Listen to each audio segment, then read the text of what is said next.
নির্বাচনে অনিয়ম কারচুপি সহ নানা অভিযোগ নিয়ে টিএসসিতে হট্টগোলের সৃষ্টি হয়েছে। দুপুরবেলায় ডাকসু নির্বাচনে দাঁড়ানো ছাত্রদল সমর্থিত প্রার্থীরা ডাকসু নির্বাচনে বিভিন্ন অনিয়মের কথা বলে অভিযোগ তোলেন। পরবর্তীতে তারা সেখান থেকে একটি প্রতিবাদ মিছিল বের করেন।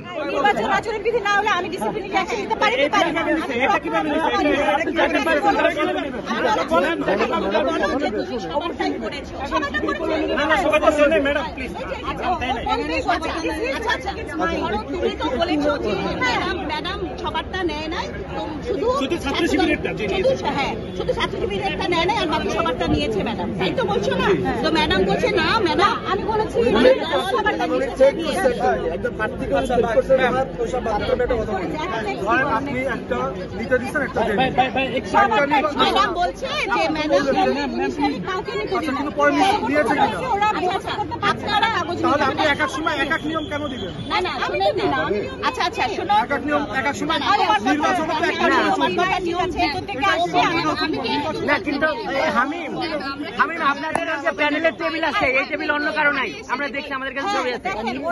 আপনাদের টেবিল আছে, শুধুমাত্র আপনাদেরই টেবিল আছে, অন্য কারো টেবিল নাই। চলেন দেখি, না না দেখছি, চলেন যাই, চলেন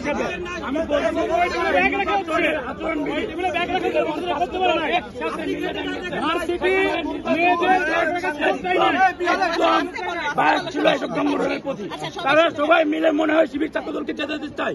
আপনারা কেন দেখেন না সকালবেলা? আপনারা কেন দেখেন না এগুলো?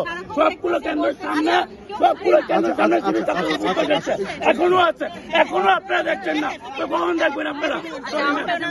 আপনারা বারবার এগুলো করছেন, বারবার করছেন, উঠছেন, আপনারা শিবির ছাত্রদল নিয়ে বসে আছেন। আর মনে হয় কেউ পাচ্ছি নাই, আর মনে হয় কেউ নাই।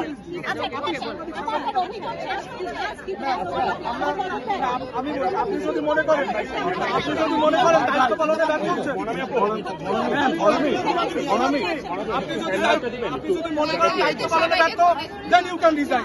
আমরা সকাল থেকে দেখলাম বিভিন্ন কেন্দ্রে, কিন্তু সকলেই এই যে এরকম একটি কাগজ দিচ্ছে শিক্ষার্থীদের। একজন শিক্ষার্থী তো 200 ইংরেজি ওয়ার্ড মুখস্থ করতে 6 মাস লাগে, সেখানে 13 দিনে তো 1293 জন প্রার্থীর নাম মুখস্থ করা ভাই সম্ভব না। প্রত্যেক প্যানেল, এমনকি স্বতন্ত্র প্রার্থীরাও কিন্তু তাদের এই যে ব্যালট নম্বর দিচ্ছে। আপনারা নিচে দেখলে দেখবেন অনেক ময়লা ফেলানো, দেখলেই বুঝতে পারবেন। সকল কেন্দ্রে প্রচারণা চলছে। আমরা যখন ছাত্রদলের এই লিফলেটটি দিলাম ব্যালট সম্বলিত, সেই ক্ষেত্রে আমাদের এখানে দায়িত্বরত অ্যাসিস্ট্যান্ট প্রফেসর মোনামি ম্যাম, সে বিভিন্নভাবে আমাদের যে নারী শিক্ষার্থীরা, নারী প্রার্থীরা রয়েছে তাদেরকে কটাক্ষ করছে এবং আইডেন্টিফাই করতে চাচ্ছে, বিভিন্নভাবে তাদেরকে আপনার ট্যাগিং করছে। কিন্তু আপনার যারা স্বতন্ত্র প্রার্থী বা শিবির, তারা যখন দিচ্ছে তাদের কোনো রকম কিন্তু প্রতিবাদ বা বাধা নেই। এমনকি আমাদের একজন প্রার্থীকে বলছে তুমি ছাত্রদল করো না, তোমার ছাত্রত্ব বাতিল করবো, প্রার্থিতা বাতিল করবো। এই জন্য আমরা প্রতিবাদ জানাতে গেছি। তখন ম্যাম বলে যে ছাত্রদল সব থেকে বেশি লিফলেট দিয়েছে, অন্য তো কম দিয়েছে। কেউ কম দিক বা বেশি দিক, যদি নিয়মে থাকে আপনি দিতে দেবেন, নিয়মে না থাকলে আপনি কাউকে দিতে দেবেন না। কিন্তু আপনি প্রথমে দিতে দিলেন না আমাদেরকে, আপনার ভোটে 6 ঘন্টা পার হয়ে গেল, এরপর আপনার দিলে এখন আপনি বাধা দিচ্ছেন বা এখন বলছেন তাহলে এখন সবাই দাও। এর মানে কি? নির্বাচন এক নিয়মে চলবে, এক সময় এক নিয়ম আমাদের তো নির্বাচনকে প্রভাবিত করবে। এই জন্য আমরা প্রতিবাদ করেছি, আর কিছুই না। এবং উনাকে আমরা প্রশাসনিক কর্মকর্তা হিসেবে উনাকে আহ্বান জানিয়েছি, নিরপেক্ষতা পালন করুন, পক্ষপাত দুষ্ট আচরণ যদি করতে মন চায় পদত্যাগ করুন।